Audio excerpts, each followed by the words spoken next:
Hello everyone, it's Alive in Lockdown. It's been exactly 1 year since Alive in the Universe at the Venice Biennale.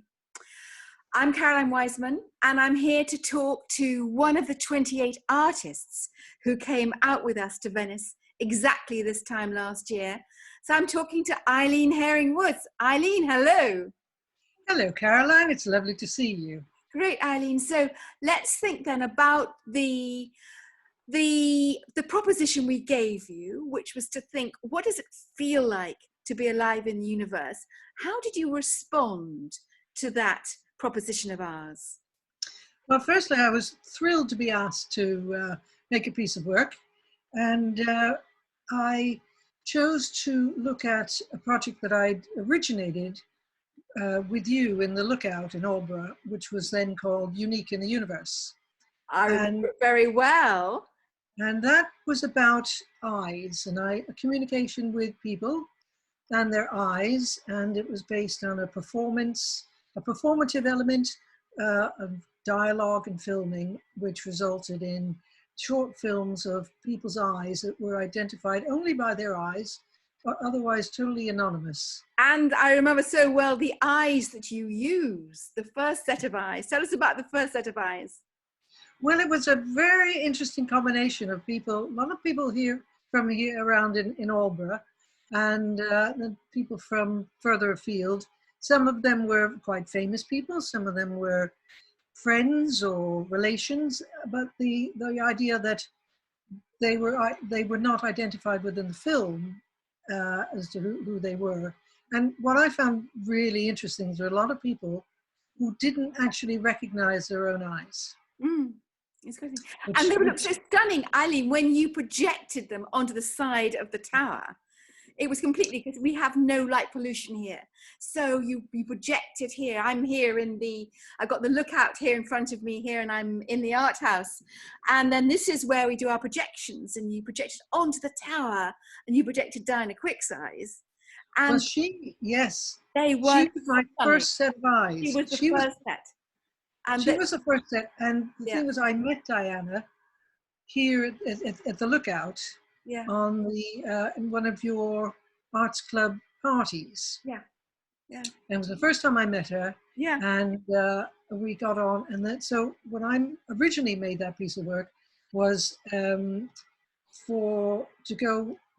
play during the Aldborough Dock Fest that year. I think it was 2014. And that was 2013. Yeah, we had who do we have? All sorts of So we had Simon Sharma. Simon Sharma, that was what I was thinking of. He was here, and we got a fabulous shot of Simon sitting here with Diana's eyes behind him. So then that idea became then the impetus for your project in Venice. So tell us how you changed it. How did you move it on forward? How did you adapt it to be in Venice? The main thing with Venice is that it was a two-screen. We had a two-screen setup.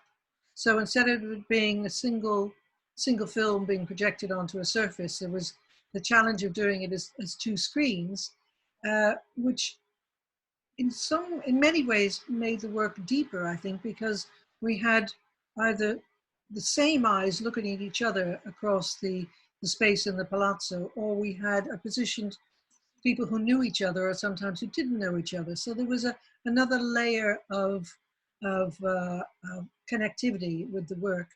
I also made a little coda piece that went with the film, and also added music, which I'd never done. It's always been a silent film. This was one of the tracks that I used was a piece by my grandfather, Bob Haring, who was an orchestra leader and an arranger and composer and musician.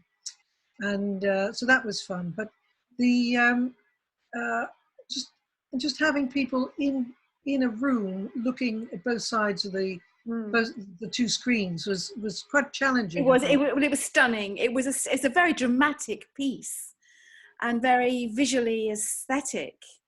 Fascinating. And so the concept behind it, what was the powerful concept behind the eyes, would you say? Well, a lot of my work that I've always done is had to do with trusting people.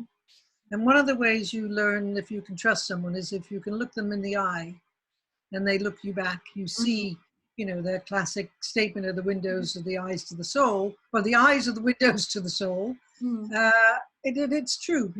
Eyes reveal themselves, reveal who people are, how they behave, and what they. So you know whether or not you can trust people, and that's very important in my work.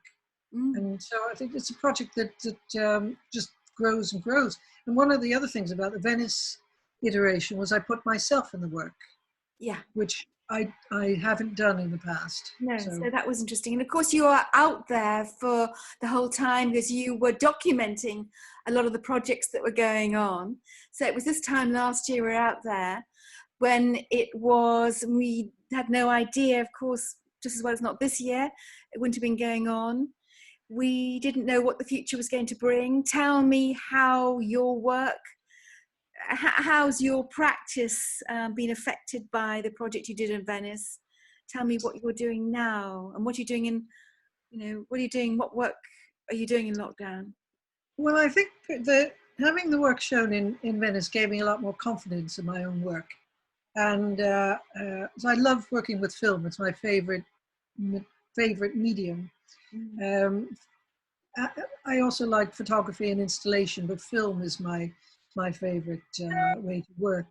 So I from I Look to You in Venice, I think I was hoping that I could find some new places to show the work, but that hasn't happened yet. Apart from one screening that we had in London with Judy Goldhill and Stephen Fogel, and Bill Jackson and myself, we had a showing in London, which was great fun. But since then, really, I've been, I'm working with you again on Time and Timelessness, which was, again, I was very pleased to have the opportunity to make new work for that. And that, as you know, was a piece called Heterotopia. Yeah, fascinating and wonderful piece. Tell us about that piece. So, and there is a link to Venice because the production team that we worked with in Venice, called the Venice Art Factory, in January of this year, they produced an exhibition in Venice called Heterotopia, Where is Here? And I obviously never got to see it, and it closed, I think, before it was meant to. But I had never heard the term heterotopia, and I thought, well, if it's interesting. Tell us what it means, Eileen. Well,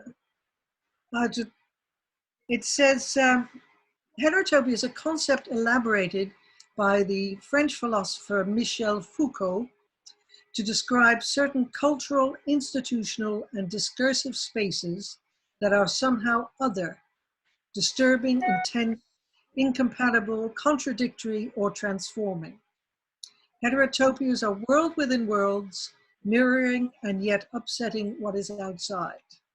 Okay. So it's a very large, fluid concept of how things, places and people can coexist.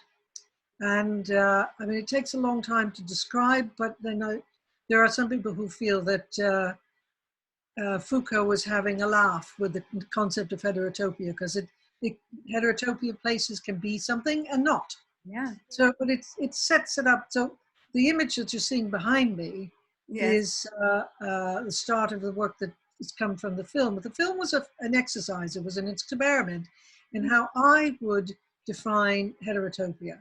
Great, and it's very well received. Yes, it was. I was completely taken over by it. He adored it. Yeah, which was great. I mean, it's fantastic for my confidence as an artist. But that was so that was an experiment, and so my following work is to look at other ways of describing heterotopia and what it means to me. And I was working through some various ideas, and I had the idea of a signpost as a heterotopia place could be a signpost. Ah. As we're So, seeing behind you. yes, and I made some sketches. Yes. And the following day, I was out walking and walking through a marshland, and I found this signpost which was blank. And I thought there is a god of creativity. I had this idea, and here I find this prop. Uh-huh. So I photographed. Well, I got my husband Michael to photograph me, and then I photoshopped the word heterotopia, and this has become a kind of icon for the next stage of the project. Good, good. So that's been fun. And Good. then since the lockdown, like a lot of people, I've used a lot of the time to reflect, really go through what I was doing, and literally get rid of things that weren't really important, to focus in on the work that I really wanted to do. And it's quite refreshing and relieving, and also in this time of great trauma around the world. Yes, yes.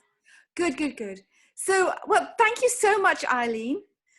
Eileen Haring Woods, one of our 28 artists who was at Alive in the Universe this time last year at the Venice Biennale.